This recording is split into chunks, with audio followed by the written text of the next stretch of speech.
Hellblade, един текст, леко емоционален, с много истини вътре.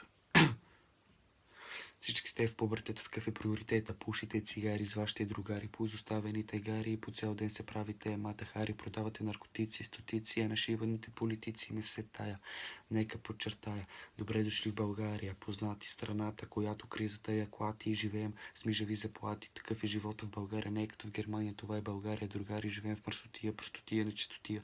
Що ли живеем в беднотия, питайте вашите крадливи депутати, които се хранят с нашите заплати. Не ги интересува как живеят другите, не виждат умората в хората, тъгата в очите и лъжите, които слушат с ушите. Вие сте измамници, селски безсрамници, на вас ви е все тая. Нека подчертая, добре дошли в България, познати страната, която кризата я клати и живеем с мижави заплати. Нашите политици не взимат мерки с тия наркотици, търсят само цици и плюскат мекици, просто стават скици. България, не държава, а измама, като нашата драма втора няма.